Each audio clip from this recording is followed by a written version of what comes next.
Terhadap kaum Sayyidina wa Habibina wa Jabina wa Sayyidina Muhammad bin Abdullah sallallahu alaihi wasallam wa ala Muhammad wa ala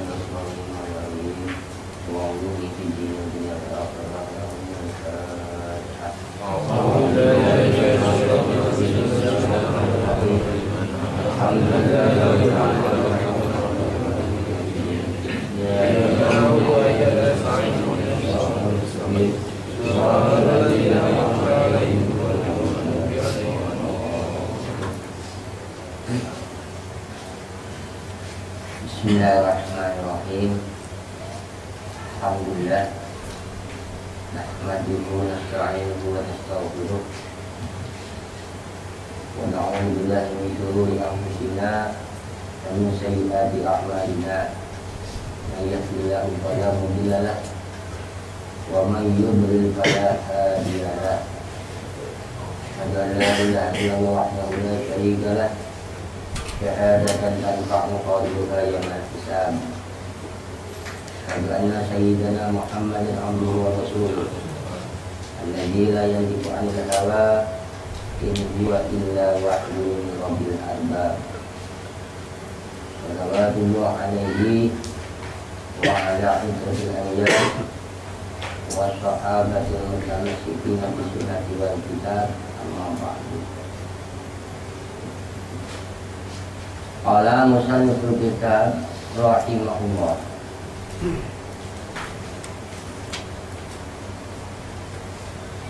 Bismillahirrahmanirrahim.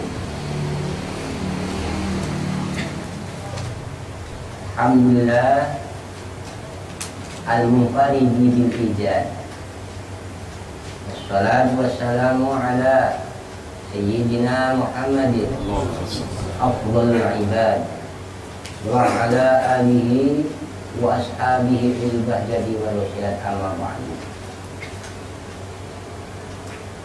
Para jamaah taklim, alhamdulillah, kesempatan malam ini kita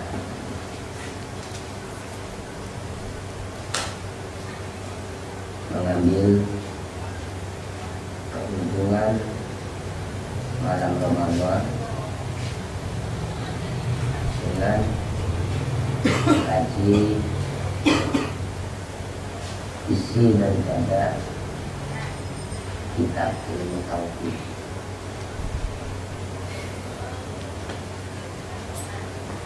Sebelum membicarakan daripada isi muatan pan ataupun kitab ilmu ini,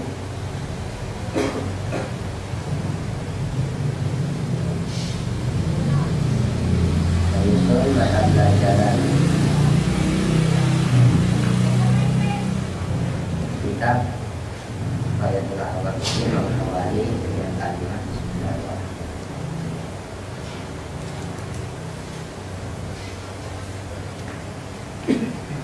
Mendahulukan kalimat Bismillahirrahmanirrahim ini ada tujuan-tujuan yang mulia. Tujuan-tujuan yang mulia ini dengan mengawali kalimat yang mulia yang disebut dengan Bismillah ini menyebutkan lafaz keluhuran atau lafaz kemuliaan Allah, menyebutkan nama kemuliaan, disebut dengan Ismul Jalalah atau nama keluhuran atau nama kemuliaan, dengan tujuan adalah mengharapkan keberkahan atau li'ajli tabarruk. Kalau mau diungkapkan dengan kata bahwa aku mulai dalam penyusunan tulisan ini dengan menyebut Bismillah. Apa yang ditujukan oleh Imam Abu Abdillah ini sesuai dengan yang diambil dari cerita atau khobar Rasul Sallallahu Alaihi Wasallam. Isi daripada khobar itu adalah kullu amrin dibalin la yubda'u bi bismillahirrahmanirrahim bahwa aqtab adzam atau qulun barokah. Ini barang siapa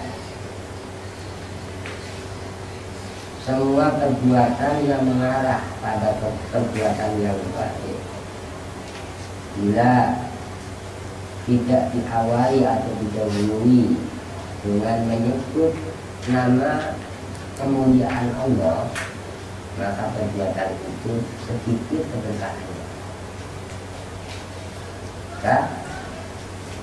Dengan maksud mengambil keuntungan ataupun mengambil tambahnya nilai kebaikan, diawali kalimat ini dengan kalimat Bismillahirrahmanirrahim.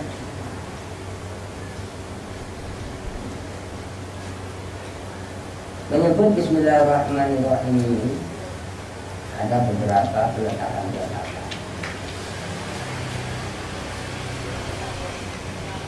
Ada makna syar'i.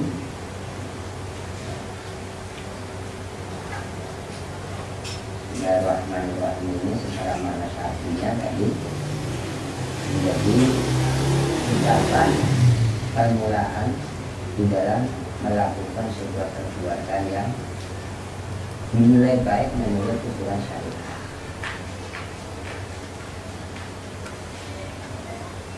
Sekalanya membaca Bismillahirrahmanirrahim hukumnya haram.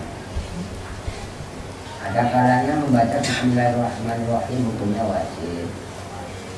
Ada kalanya membaca Bismillahirrahmanirrahim hukumnya makruh, sunnah dan tinggal melihat dari wabok atau peletakan-peletakan. Bila kita membaca Bismillahirrahmanirrahim yang untuk dilakukan perbuatan haram, maka membacanya juga misalnya mau makan yang diharamkan oleh syariat, baik zati, haram secara zati maupun haram secara fikih. Haram secara zati ini kayak mau makan babi pakai bismillah, minum ciu pakai bismillah, ini bacaannya pun jadi haram. Ini yang zati. Kalau yang fi'li, misalnya mau maling kambing pakai Bismillahirrahmanirrahim supaya nggak ketahuan orangnya gitu, ini juga bagian daripada yang diharamkan secara fikih. Melihat dari peletakan-peletakannya.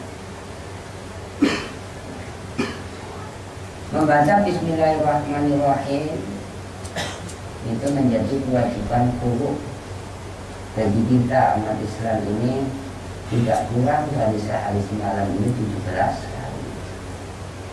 Itu di dalam waktu sholat 17 rakaat. Tiap rakaat ini ada kalimat Bismillahirrahmanirrahim yang wajib di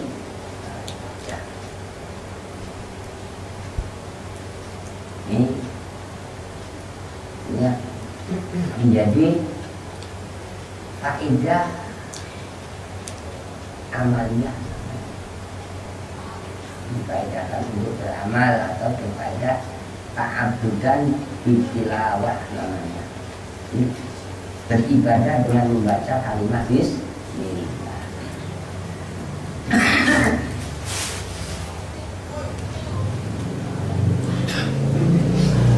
Kita mengucapkan kalimat Bismillahirrahmanirrahim harus tahu tujuannya. Apa mengucapkan Bismillahirrahmanirrahim tidak tahu tujuannya, ini sama dengan dia.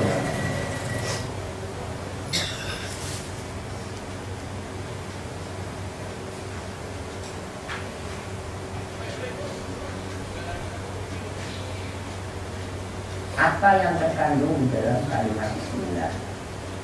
Ini ada dua versi. Satu kaidah untuk menjadi amalia, dan juga kaidah menjadi dalil. Ya, menjadi dalil yang muatan daripada bismillahirrahmanirrahim ini mengangkat dari kalimat bismillah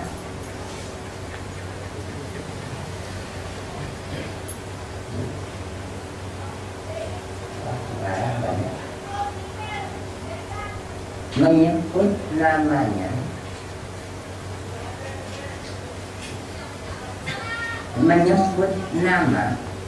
menyebut nama Allah ini, apa yang mau diletakkan harus sebenarnya disampaikan dengan makrifat. Harus tahu yang ditujukan.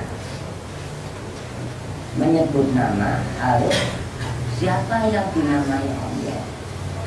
Kalau kita mengambil kalimat bismillahirrahmanirrahim mengharapkan keberkahan dengan mengagungkan nama ini, tapi kalau mengarah bismillahirrahmanirrahim ini untuk ditujukan kepada yang menjadikan pertolongan, ini bukan namanya yang menjadikan pertolongan, tapi yang dinamai Allah inilah zat yang menjadikan pertolongan bagi hamba-hambanya.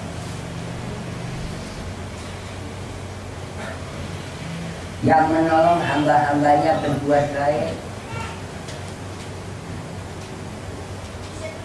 yang menolong hamba-hambanya dari kesulitan, yang mengangkat hamba-hambanya dari kesusahan. Ini disebut namanya, diketahui yang dinamai. Kita mengarahkan nama itu yang disebut nama itu isyarat, menjadi isyarat kepada yang dinamai. Kalau nama Allah itu tidak bisa menjadikan pertolongan apa-apa. Nama Allah itu ada di lisan hamba-hambanya.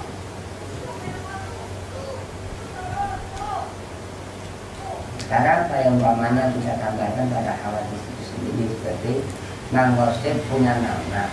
Apa terus Mang Rosyid ditulisin di bajunya, di dadanya Rosyid, kan enggak? Orang mabun, ini diketahui oleh orang bahwa ini namanya Mang, yang dinamai Mang Rosyid itu bukan Mang Rosyid. Yang dinamai Mang Rosyid itu apanya? Ya dirinya atau wujudnya. Kalau namanya ada pada yang memanggil, bisa juga ditaruh di lemari, bisa juga ditaruh di pintu. Tapi yang dinamai Mang Rosyid kan nggak bisa ditaruh di lemari atau ditaruh di pintu, bukan. Kalau hanya mengetahui namanya tapi tidak tahu yang dinamai, ada salah pengertian.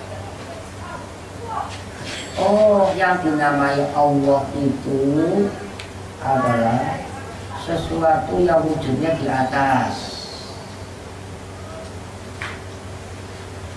Dibayangkan seakan-akan terbayang mempunyai tangan, berkaki.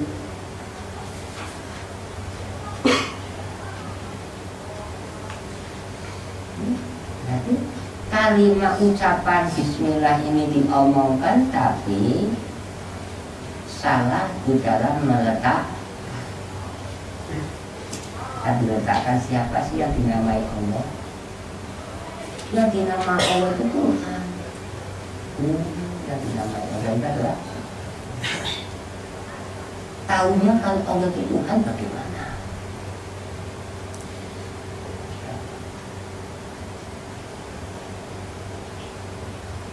Hanya kita ngomong, oh Tuhan Allah Tuhan itu yang menciptakan alam semesta, tahunya alam semesta ini yang bikin. Allah bagaimana? Udah mutar-mutar gak karuan. Ini namanya Dor ini sesuatu perkara yang mutar-mutar tapi tidak sampai pada ketetapan sebuah hukum. Ya, orang yang ngaji ilmu tauhid, yang dinamai Allah adalah zat yang bersifat Tuhan. Zat yang bersifat Tuhan itu wajib wujudnya, wajib bidangnya, wajib wakoh. Ini namanya zat yang bersifat Tuhan. Dan hanya dialah ijadu kulli syai'in, hanya dialah yang menjadikan tiap-tiap sesuatu dari isi alam semesta. Nah, yang menjadikan sesuatu dari alam semesta ini pada dirinya wajib kudrat, wajib irodah, wajib ilmu, wajib hayat. Ini berarti punya alasan.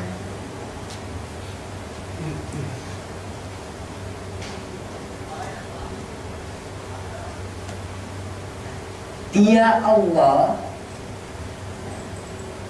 yang menciptakan hamba-hambanya, yang menciptakan pelayan-pelayan, seperti para nabi, para malaikat, para sholihin. Dia ini hanya sebagai pelayan Allah. Dia bukan pelayan masyarakat, bukan. Nabi bukan pelayan umat, bukan. Dia pelayan Allah, pemimpin bagi umat, itu begitu. Nah, kita ngomong, kita sekarang milih pemimpin. Umat Islam ini sudah terpimpin.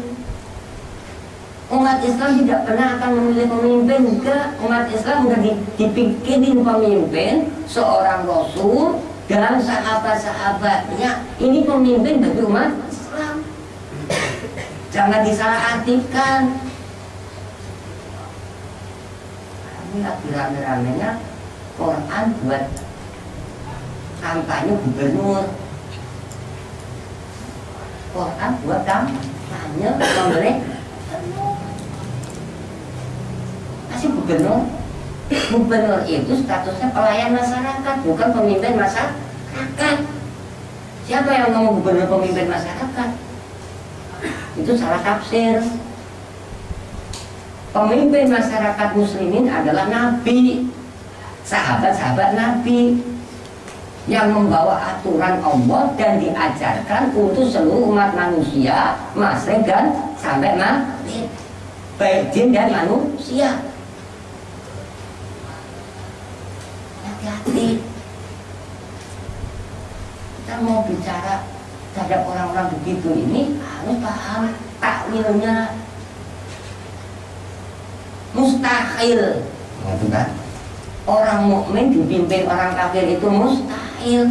Mustahil bagaimana? Allah tidak jadikan orang-orang kafir menjadi pimpinan bagi orang-orang Islam, enggak.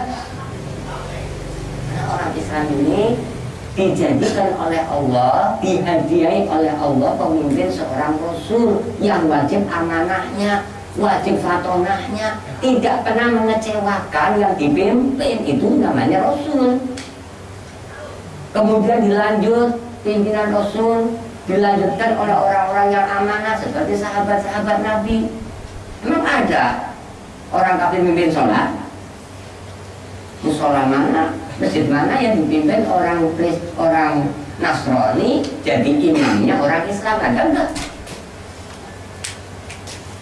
Yang mimpin orang sholat, Nabi, yang menjatuhkan hukum jatuhnya bulan Ramadan tanggal 1 Ramadan itu Nabi, bukan NU, bukan Muhammad. Dia patokannya dari Nabi itu.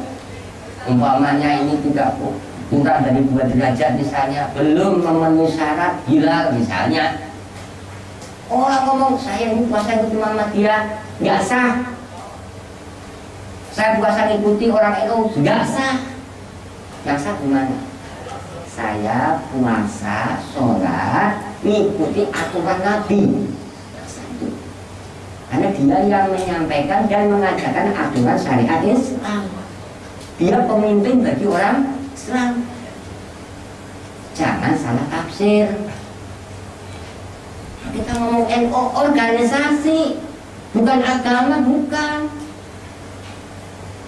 Kalau orang berorganisasi belum tentu orang beragama. Orang beragama juga belum tentu berorganisasi. Beda organisasi, beda agama. Pisahkan. Nah, sekarang kita dikacaukan. Memang dasarnya orang mulai dikacau. Jadi ngomongnya juga, insya Allah orang yang ngaji ilmu akidah tauhid, tahu apa sih akidah tauhid? Akidah tauhid itu membicarakan tentang hukum-hukum ketuhanan dan hukum-hukum kerasulan yang hasilnya diambil dari fakta-fakta, dalil-dalil akli dan dalil-dalil al-naqli. Bukan Quran ini dijadikan dalil sebagai pimpinan gubernur, apa memilih gubernur, bukan. Nah, ini masalahnya ada apa ini? Buat belain orang mau cari uang misalnya ya, orang mau jadi gubernur, mau cari duit kan mestinya ya, mau cari apa coba? Mau jadi gubernur nggak digaji, kenapa ya mau? Ya, wah kita ini jangan mudah diharap semuanya dulu, ya Allah, ini harap-harapan semua. Mau bohong saja Quran kok dia dibuat apa kampanye gubernur sekarang kan begitu.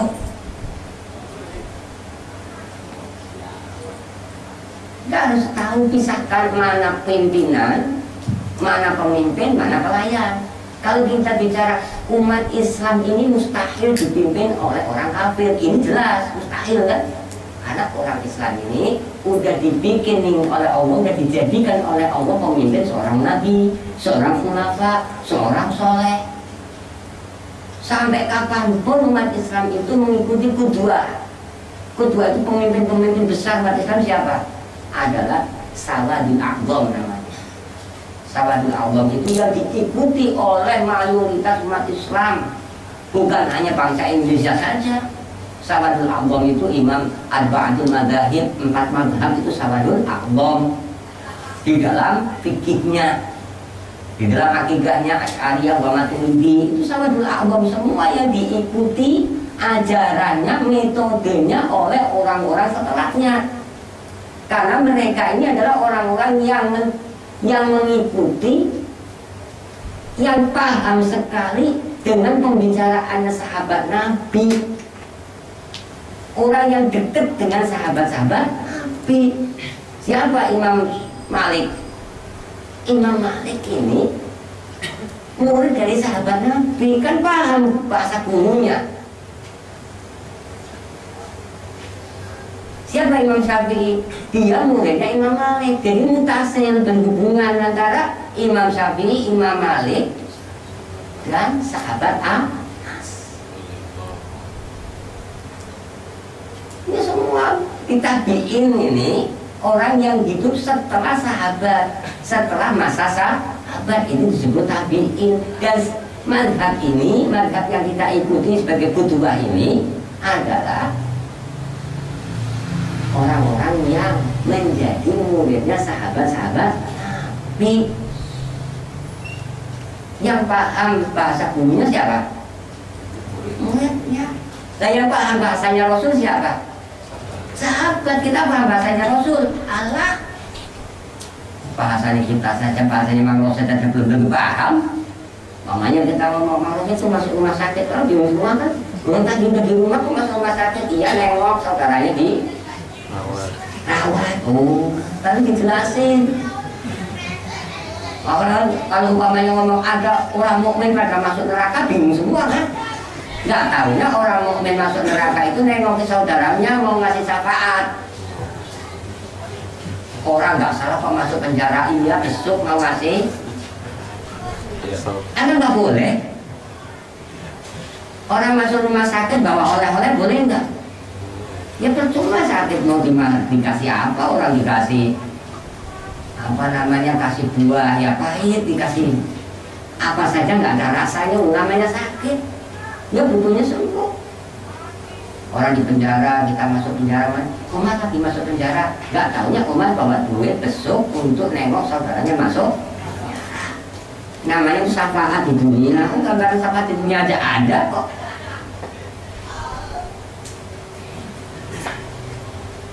Nih, nah ini harus ditakwil dulu. Jangan asal-asalan takut masuk neraka. Apa yang kamu takuti? Kamu itu calon neraka, ngomong apa? Bagaimana dengan orang larat takut nggak punya duit lah? Atau nggak punya duit? Kalau orang kaya takut larat itu biasa. Tapi kalau orang larat takut larat ini luar.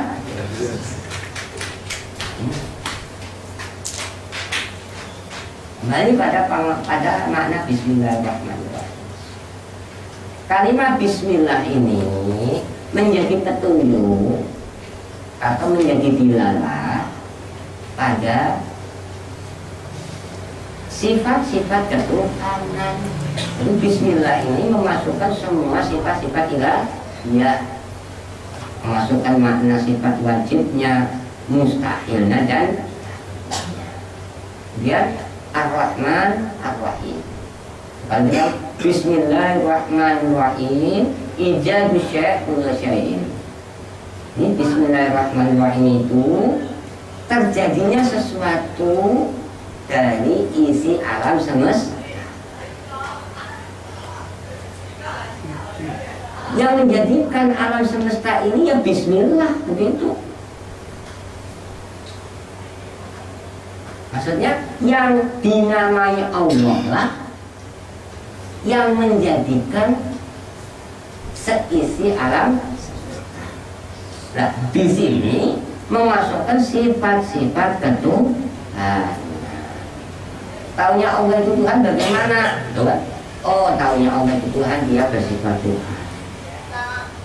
Taunya Allah itu yang menjadikan alam bagaimana? Karena alam itu tidak mau terjadi dengan sendiri.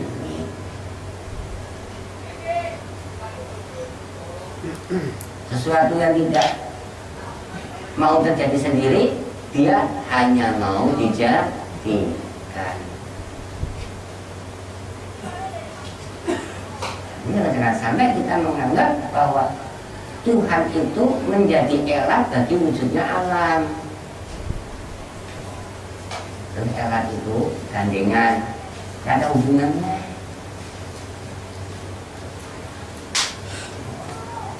Itu bukan artinya karena Tuhan itu ada maka jadi alam ada, bukan seperti itu. Kalau alamnya nggak ada, Tuhannya tidak bisa begitu nanti. Bagaimana cara menggambarkannya? Ini kotoran sapi dengan sapi, gitu kan? Sapi ya bukan kotoran, kotoran juga bukan. Apa kalau nggak ada kotorannya, nggak ada sapinya? Bah, sapi ini tidak tergantung dengan adanya kotoran. Nah, kotoran ini tergantung dengan kerjanya sapi. Kalau sapinya itu naruhnya ini adatan, ini gambaran saja. Kalau sapinya naruh kotorannya di kebun, kan kotorannya nurut nggak? Ini adatan. Kalau ngomong itu gambaran adatan begitu. Ini yang naruh kotoran siapa? Sapi. Itu kan adatan namanya. Nah kalau kita aklinya bagaimana? Yang naruh kotoran siapa? Yang naruh kotoran itu yang bikin sapi, kan begitu kan? Kalau sapinya sendiri nurut ditaruh di mana-mana juga. Orang kita sendiri ditaruh di perut ibu, mau ditaruh di mana? Sebelum kita ini ada di dalam perut ibu, kita ada di mana coba?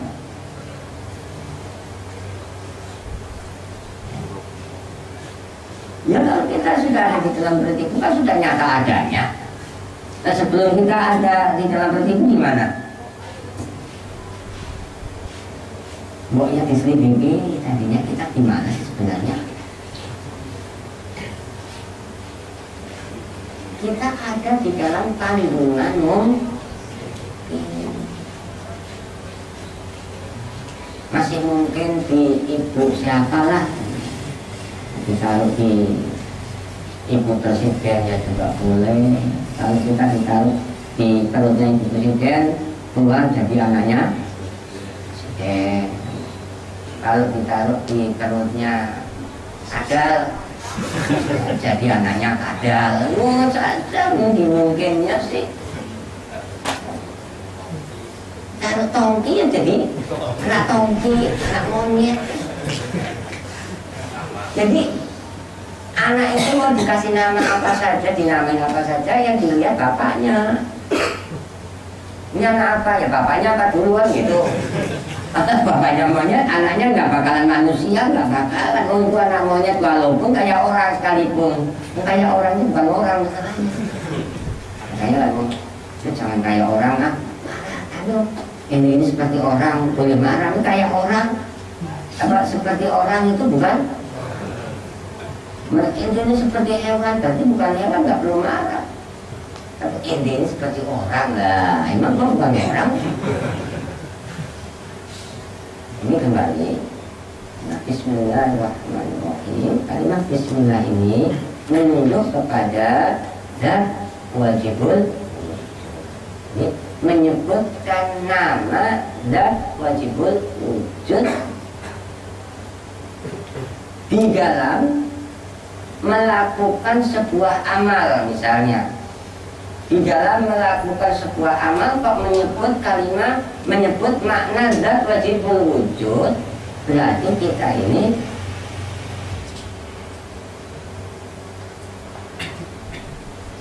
punya perbuatan apa? Apa yang kita perbuat? Kalau kita menyebut bismillah itu apa yang kita bisa perbuat? Mau kitanya saja diperbuat nggak bisa berbuat apa-apa. Hanya kalau kalimat bismillah ini dibaca dan direnung, bukan dibaca tanpa direnung, setelah dibaca atau direnung dibaca. Kalau kita direnung, hasilnya apa? Kita ini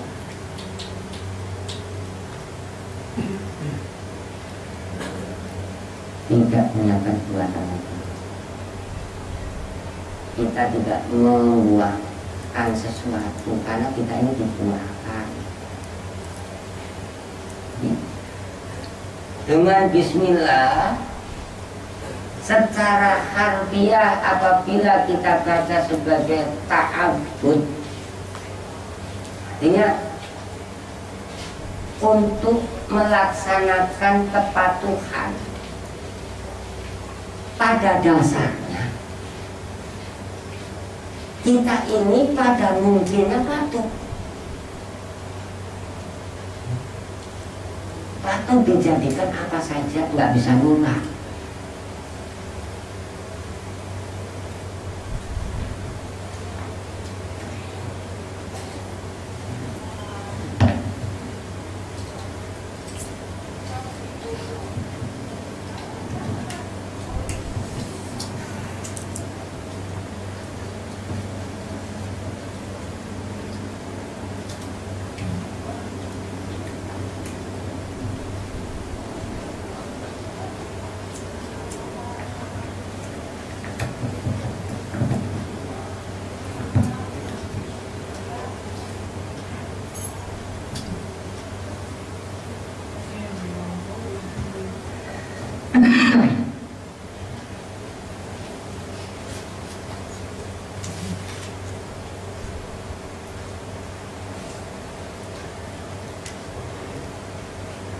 Ini adalah li'anal makna bismillahi kana kulla syai'in.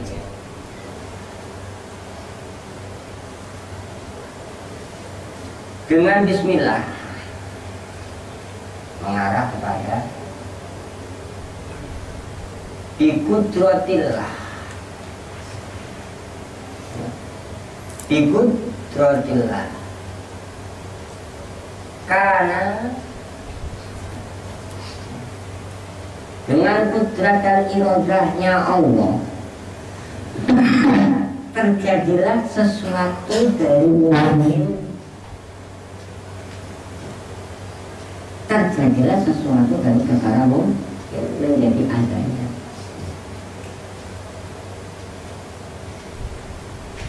Terjadinya sesuatu dari perkara mungkin ini adanya, ini menjadi dalil bis.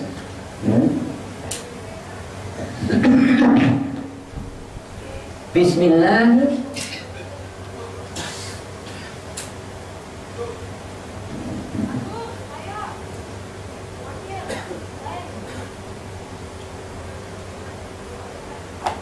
Karena kullu syai'in, adanya tiap-tiap sesuatu dari wujudnya ataupun kejadian yang ada di dalam alam semesta.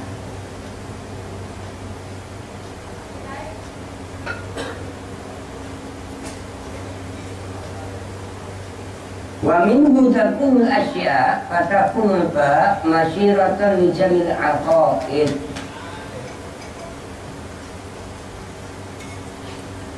Dan dari adanya kalimat Ismullah ini, adanya sesuatu, maka adanya ba ini mengisyaratkan pada seluruh pedoman-pedoman wajib dan mustahilnya bagi yang dinamai Allah. Wajib dan mustahilnya yang dinamai Allah itu wajib wujud, wajib tidak, itu wajib. Kalau kita bicara nama Allah, yang dinamai Allah itu harus bagaimana sih? Kan begitu. Namanya isyarat, masyirahnya yang diisyaratkan ini, yang dituju, isyarat itu yang ditujukan. Kalau ada nama, kan ada yang dituju. Nama ini ditujukan kepada siapa? Namanya dengan nama Allah. Dengan nama Allah ini ditujukan kepada siapa?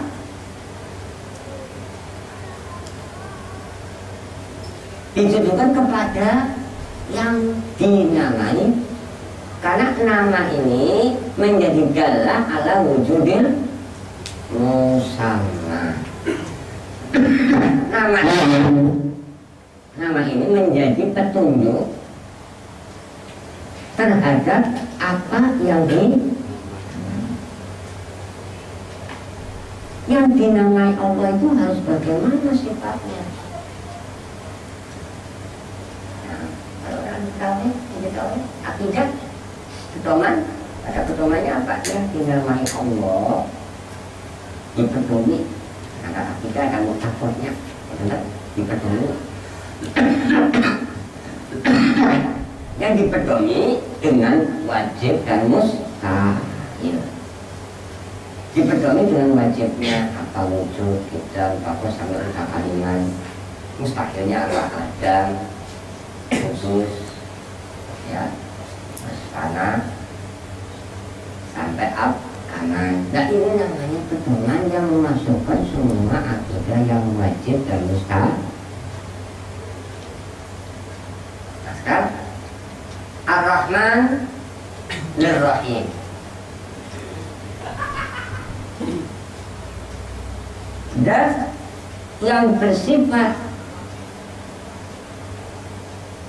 Rahman dan Rahim.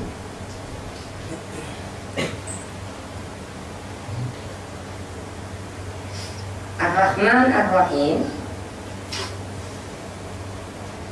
ini masih bermakna umum dari kata Rahman. Rahman Ar-Rahim ini asal kata dari Rahman.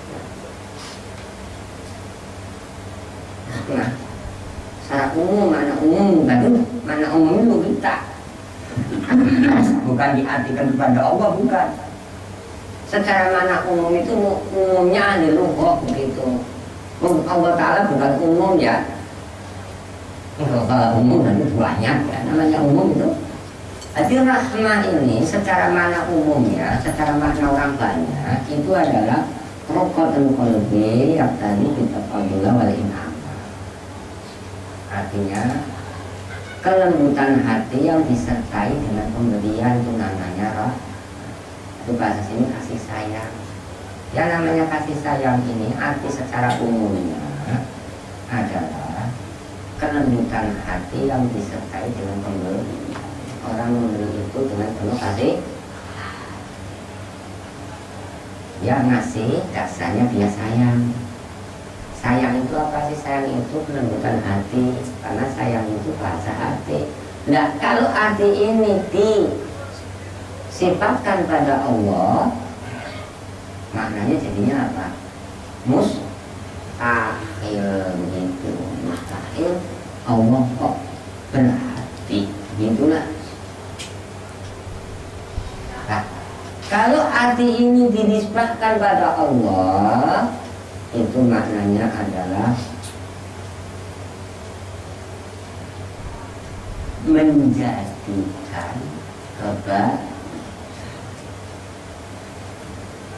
zat yang menjadikan kebaikan, zat yang menganugerahkan kebaikan pada hamba-hambanya, baik kebaikan yang sedikit maupun kebaikan yang luas.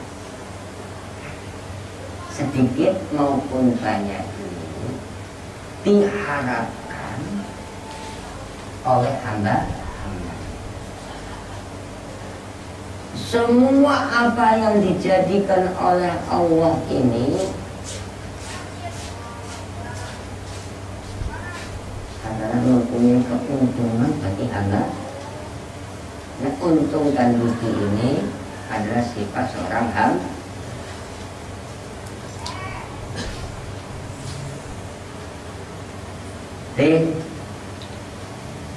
Rezeki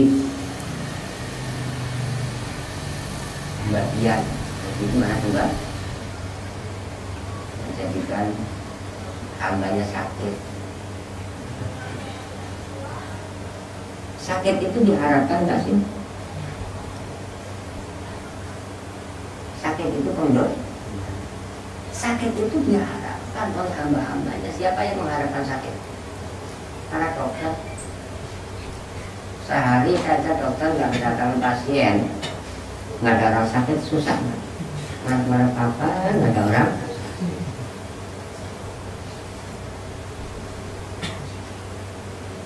Nah mati, ya jadi rezeki bagi penggali kubur gitu.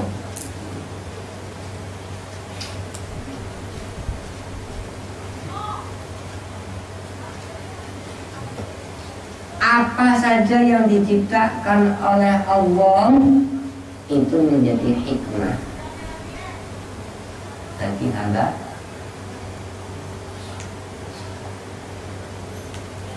Seorang pelayan, namanya seorang pelayan selalu kerjanya apa sih? Pelayan itu selalu ngawasin majikannya apa? Ngawasin aturan majikannya. Katanya pelayan itu ngawasi majikan apa ngawasin peraturan majikannya. Namanya pelayan ini selalu siap melaksanakan perintah majikan, namanya pelayan. Dia ngawasin juga sikap majikannya. Majikannya diawasin, perintahnya diharapkan.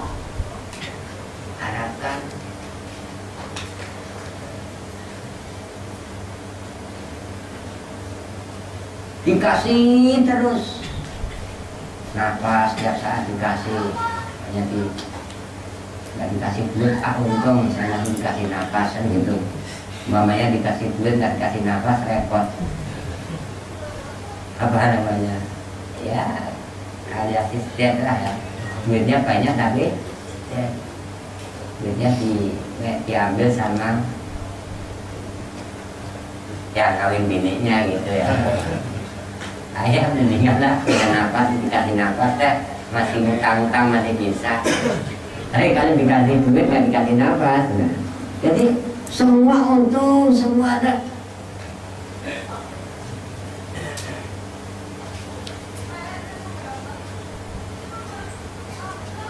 Angkat belakang aja masih untung. Untung nggak mati, untung terus.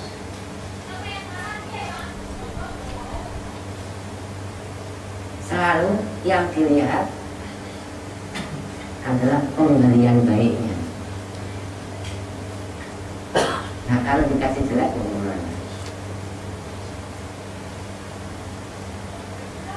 Namanya minta baik kalau dikasihnya. Kalau dikasihnya jelek, minta diganti.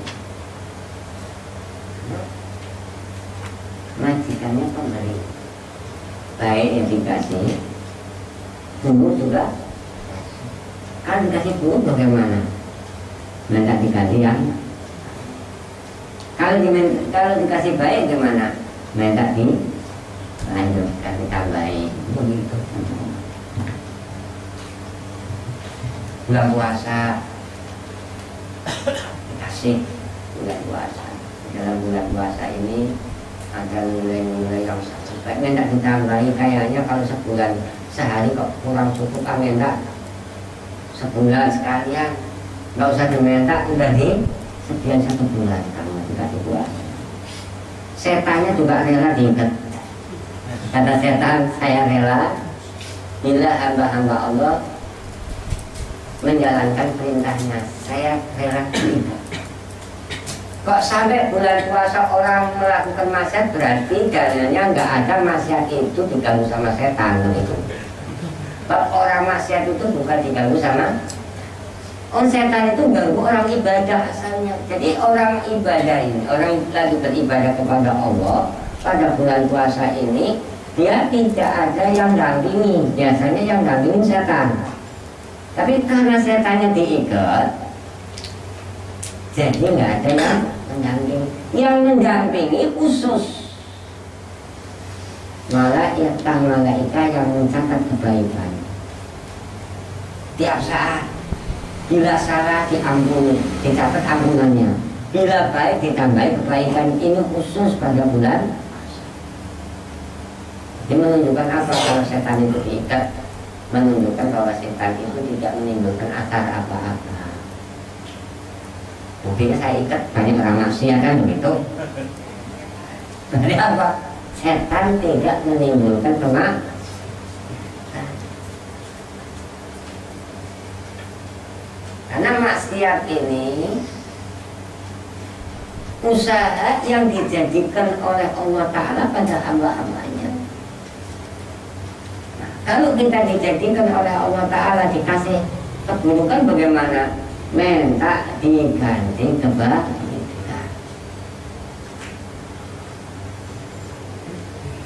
Nah, rahmat bagi Allah ini seimbang dengan laknatnya. Gimana sih seimbang?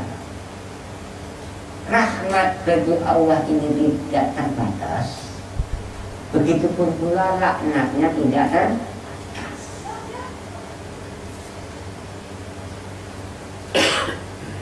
Yang kita harapkan adalah sesuatu yang terbatas,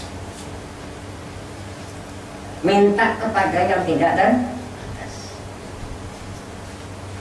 Kita dikasih puasa, dikasih keuntungan puasa, tapi bukan untuk menjadi andalan. Amal baiknya kita jangan dijadikan sebuah andalan. Kita mengandalkan adalah permohonan maafnya. Kita berharap ampunannya, kita berharap rahmatnya. Berarti kalau kita berharap ampunan dan rahmatnya kan tidak mengandalkan amalnya. Ini yang punya amal, yang tidak mengandalkan amalnya. Punya duit tapi tidak mengandalkan duitnya. Kayak orang masuk ke rumah sakit, dia kondisinya sakit, duitnya banyak. Orang kaya masuk, orang kaya sakit misalnya, duitnya banyak. Apa terus dia mengandalkan duitnya? Kalau duitnya banyak bisa sembuh? Dia kesembuhannya mengandalkan pertolongan dari, nggak mengandalkan duitnya, karena tahu duitnya dokternya nggak bisa nyembuhin. Nah tapi kenapa kok rumah sakit buat hiburan? Karena orang-orang sehat nggak mau ditemenin sama orang sehat. Yang mau nemenin orang sakit itu yang sakit bayar masalahnya. Ya kayak dokter di rumah sakit apa gratis, yang bayar dokternya apa orangnya? Apa yang sakit? Yang sakit bayar.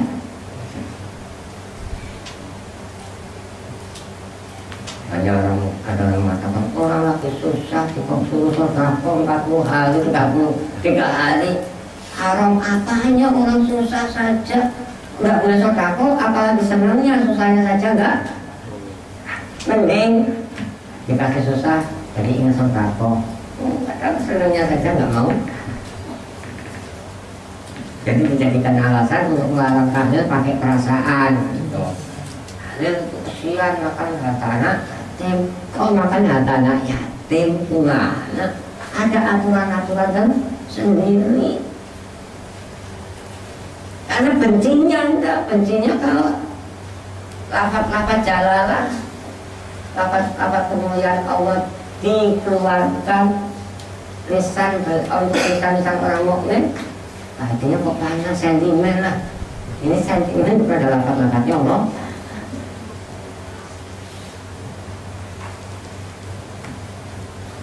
Itu kalimat Ar-Rahman Ar-Rahim ini mengarah pada mana ta'aluk kepada hadapannya kepada Bismillah.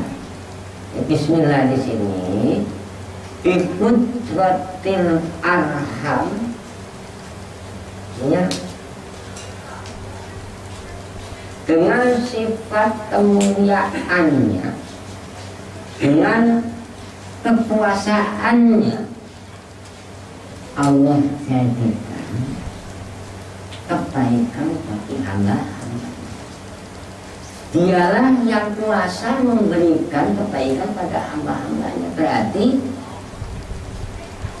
secara makna i'tiqad tidak pernah kita menganggap ada seorang manusia mampu menciptakan kebaikan.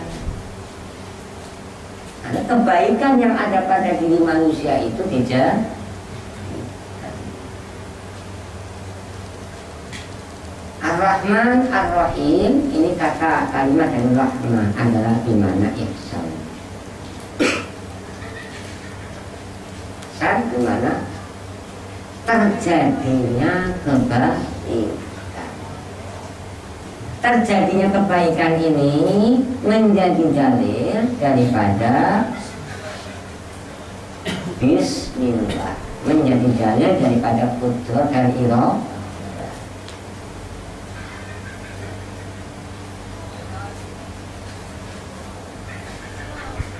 Dengan kebaikannya, dengan kemurahannya, hambanya masuk surga. Dengan kemurahannya, hambanya dijadikan mudah dalam usahanya. Sulit, mudah, mudahnya kita dimudahkan oleh Allah di dalam menjalankan kebaikan. Orang yang dijadikan mudah oleh Allah Ta'ala di dalam menjalankan perintahnya, semua kok serba enak. Tapi kalau orang yang dijadikan sulit di dalam menjalankan perintahnya, boro-boro dikasih duit, nggak dikasih duit aja nggak mau ngaji, apalagi punya. Jika dikasih kesibukan di dunia, lupa dia untuk kepentingan akhiratnya. Ini sulit sekali dia dijadikan oleh Allah Ta'ala sulit menjalankan kebaikan. Ini kebaikan yang jadi bekal. Orang sakit nggak punya bekal di rumah sakit sulit apa enggak? Iya, kalau ada surat sakit aja nggak punya duit sumpah. Masuk neraka nggak punya bekal misalnya. Tidurnya aja masuk rumah sakit, orang larat nggak punya duit sama sekali, nggak ada yang nengok, susah juga. Kayak copet tapi digebukin, babak belur oleh masyarakat, matanya lepas, ditaruh sama kulit dibawa ke rumah sakit. Di rumah sakit dicuekin sama, taruh aja ke itu ke ruang isolasi dah.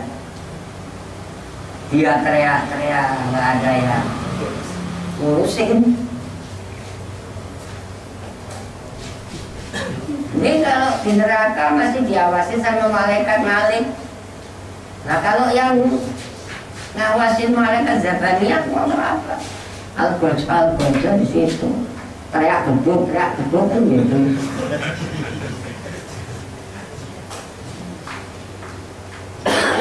Alhamdulillah, kita dikasih pasangan oleh Allah Ta'ala dua malaikat yang ada di dalam tangan kiri kita.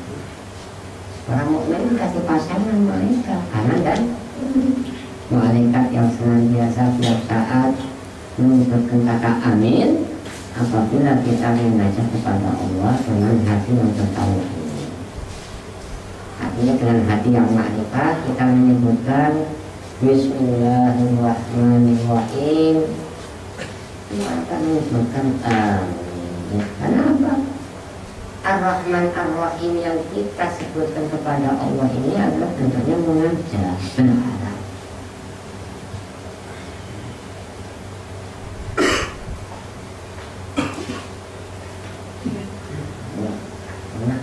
Bismillahirrahmanirrahim ini adalah jadi dalil pada sifat-sifat kemuliaan Allah. Insyaallah akan kita lanjut. Kemudian isi daripada Alhamdulillah insyaallah akan kita mulaikan sedikit banyak pada malam besok, malam kedua ya. Dalam kedua setelah puasa 1 hari Al-Fatihah.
Walhamdulillahi fil qadri wa tanai